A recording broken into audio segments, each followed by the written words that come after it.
Welcome to the Cyber Espresso Podcast, your quick shot of cybersecurity insights with industry leaders.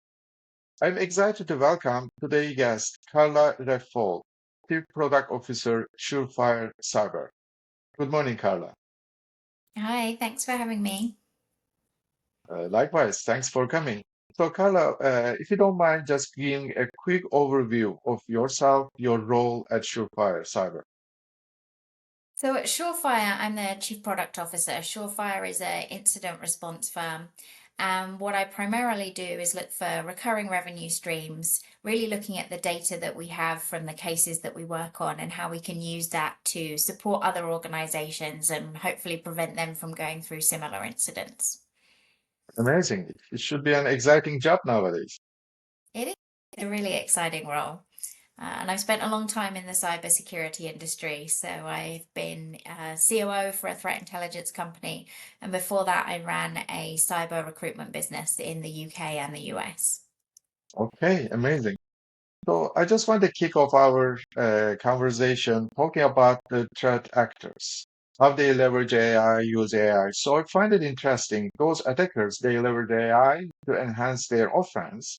On the other token, companies, maybe like us, we use AI to enhance our defense on behalf of the customers. But looking at such attacks, what makes those AI-driven tactics so effective compared to traditional methods, in your opinion? I think what's really interesting about AI and threat actors is we have talked a lot about how they will become more sophisticated. They'll use AI to discover new CVEs, to bypass MFA, come up with new attack methods. But what we're actually seeing is that it is enhancing the ability of unskilled threat actors to enter the ransomware market. So we've seen a huge increase in the amount of brute forcing of VPNs and RDP, where actually you don't need very much skill with that, but AI is really helping them bypass some of the protections if those protections are in place. So you can use AI to cycle through different IP addresses, and maybe bypass some of the lockout processes that you would have on a VPN for to try and protect against brute forcing. So AI is helping with some of those really basic things that threat actors have been doing for a very long time, and it's making it easier for those criminals to enter the market. Is an umbrella term, like, is there any specific areas that those threat actors are using when we say AI? We deal a lot with ransomware cases, so we're seeing Hmm. that in ransomware matters, and we're seeing them use AI for things like negotiations, where it's making Hmm. their ability to communicate better and to understand what we're saying a little better. So we're seeing it just really enhance the ability for them to operate and to try and extract payment from more companies. Okay, it seems scary, but it's the reality that we live. Uh, One of the buzzwords I recently hearing a lot is AI hallucination. So what is it? How can organization mitigate this risk of AI hallucination? Well, hallucination is where the AI is making up an answer because it doesn't have it. And we have been experimenting with AI in intelligence reports, for querying our intelligence reports, and also looking at whether that's something we could do to help us write incident response reports faster. What we've seen is when the answer isn't entirely clear, the AI might make up something that it thinks is right, or that it's learning has made it think is right in the past. And so we have a couple of mitigations. The first one is really we have a human in the loop to check what it's put out and to check the accuracy of that. So we're not going to send AI generated answers or reports without somebody checking the validity of that. And then some of it is around the prompts that you're using. If you can be more specific on what you're looking for as an output, you tend to get more specific answers that you can rely on the accuracy a little more, where you've been very specific about what you want them to do. Okay.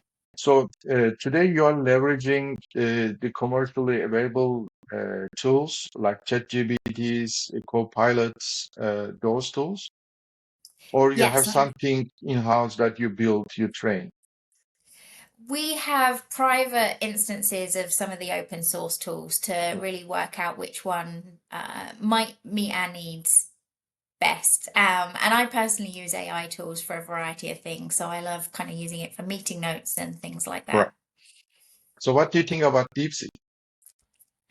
I haven't tried DeepSeek. I think the the risk probably outweighs the benefits right now. I think we've seen a lot in the press about where that Correct. data might go and the type of answers it gives. So I think the direction of travel for the US is US owned businesses and US owned data rather than looking internationally, at least right now. But we'll see if that changes, I guess, over the coming years.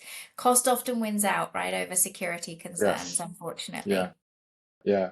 Yeah, I'm just testing, not for critical information, but just to understand how those algorithms are different than each other.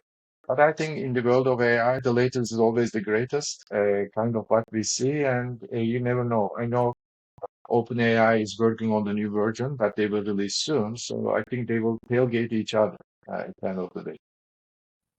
Yes, I think there's a lot more innovation to come. It's good. So I read your guidebook, Advisory Boards.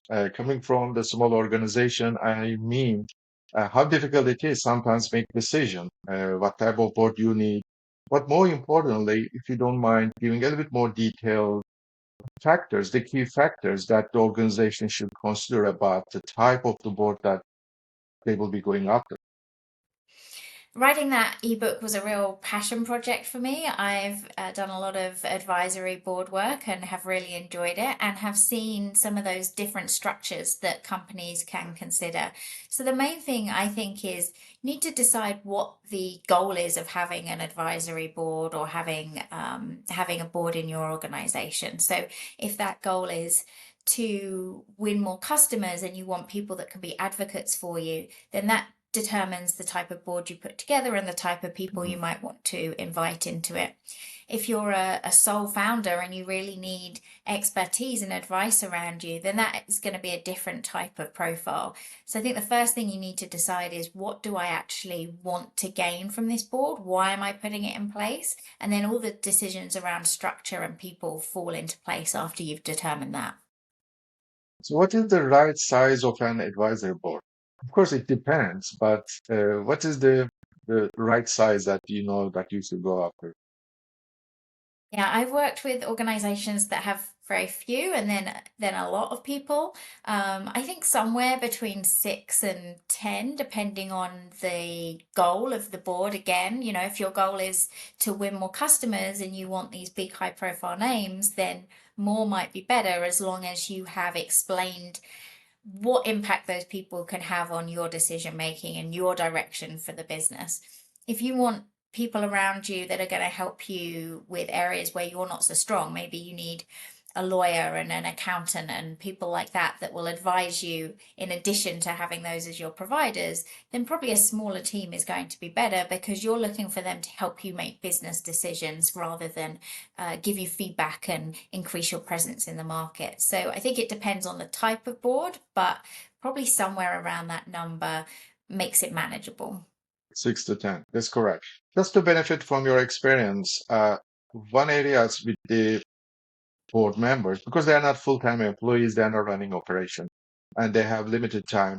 The frequency of interaction, and as well the frequency of the group interaction or the entire advisory interaction. Do you think it is critical, important to be considered? Yes, I think when you start, you need to understand what can they commit to you in terms of frequency and what you want to commit to them. How often are you going to go to them and tell them where the business is at? And have that cadence in mind so it's not sporadic. I've definitely seen it where it has not been set out in advance and then, updates or phone calls come in at times that you're not expecting them. And while that's okay, because, generally, like at least in my experience, I was excited to be a part of it, it would work more efficiently if you have those cadences in mind. And then it's really down to the individual and what you need. Some people will be happy to have a one-on-one call with you every couple of weeks and some people won't. And I think it's those group meetings where you really need to think about what the cadence is and what the structure is, and what a decision making process is going to look like. Okay. I mean, for your information, I just launched an advisory board beginning of this year. Of course, we did a lot of in the Q4, a lot of working. The number we have is four at the moment, well beyond that, six and 10. But the reason we decided with the four, we will grow, like sure, in an organic way, but we didn't want to commit to a lot of time and utilize the inefficiency from their side and our side. So we want to be 100% prepared and committed to those one-to-one conversations. Then if we need it, we will basically go beyond 4 and 6 and 10. And also we try to make it very diverse and geographically distributed so we can benefit from the global experience as much as we can. Yeah, that sounds awesome. That sounds like you really thought it through. Yeah. So I think that is it, Carla. I really appreciate your time being part of it, and I look forward to our conversation in other episodes. Great, thank you. Thank you.